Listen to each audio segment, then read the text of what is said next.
the huge disconnect is like the difference between the pre-qualifiers and once you're in the game, right?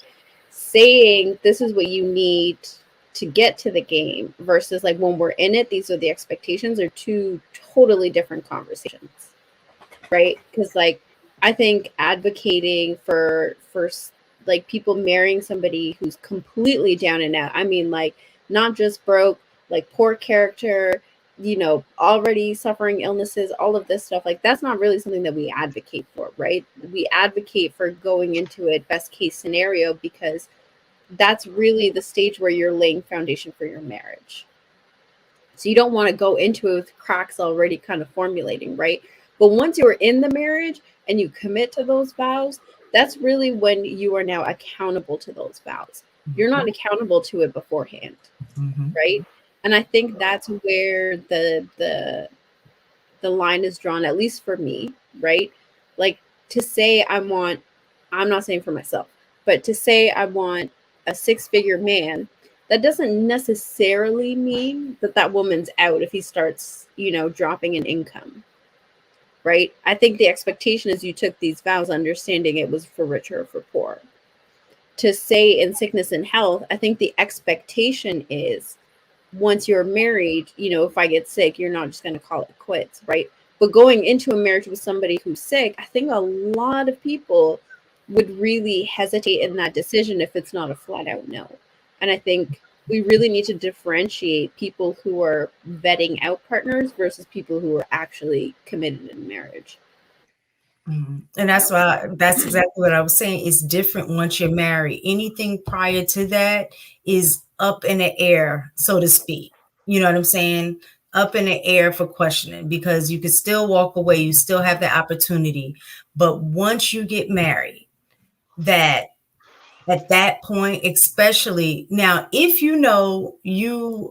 and some people write their own vows and avoid the whole richer for poor, like altogether. So if you're in that situation where, you know what, I don't know if I could make a lifelong commitment, and I have a contingency, like I'll stay in it as long as you don't ever get sick, or as long as you don't, ever, like they have a contingency plan. They may write their own vows. So in that regard, then by all means, if you know that I probably will not stick with you for richer for poor, I probably won't stick with you through sickness and in health, let's write our own vows and exclude that altogether. If that's the discussion y'all have, then whatever y'all decide in your marriage, by all means, go for it. But if you are sticking with the traditional vows that says you're going to forsake all others,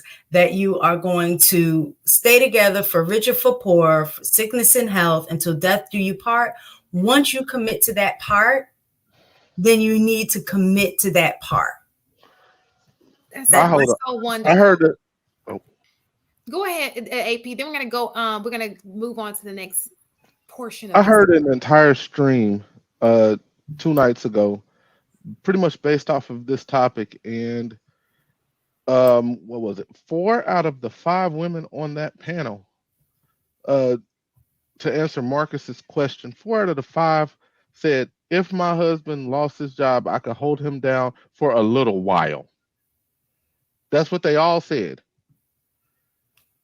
Which so of those, would you call those 4 women's integrity into question if they got a divorce because he got comfortable? Absolutely.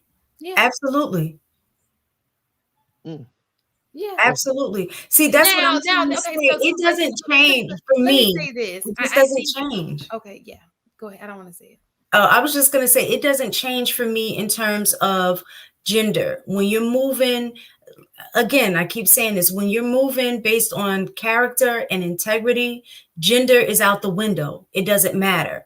Once you deem something, because I know we try to put is a double standard. And that's the thing. When you're moving with morality, integrity, character, all of that, double standards is not even a double standard in that mind frame. It's just doing what's right. So things can't be right for one person and wrong for another when you're moving in good character and integrity. It just is, as it is a straight road. There's no wrong way to do the right thing. There is no gray in that regard.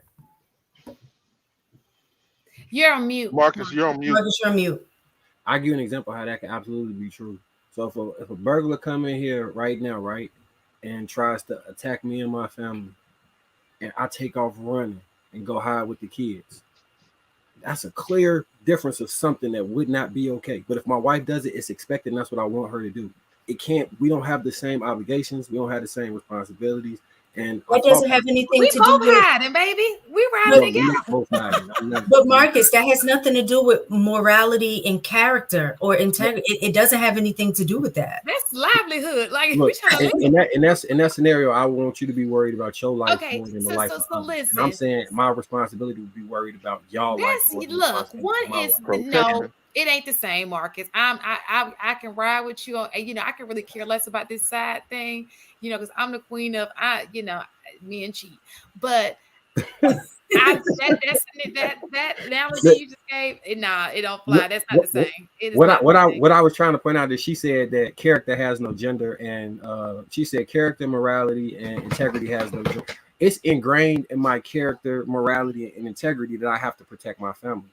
That's not just a role that I look at as that's a duty. It's actually ingrained in, like, I got a life to give behind the people that I love. That's part of my character. That's part of my if let's say the situation happened, right, and I ran and hid, I would hate myself for the rest of my life. Some people won't though. It's a difference. It isn't, because my thing is this: most men view themselves as men that's gonna stand on their square and protect their family. If they get like somebody come into their castle and punk them about their home, they gonna feel a way about that for the rest of their life, unless they just a plumb coward. I just can't see. Nino Brown used that kid in the Jack City to shield him from them bullets. But my thing is, isn't she doing the same thing if she runs and go grabs the kids to try to protect them? How is that? How is that not? That is.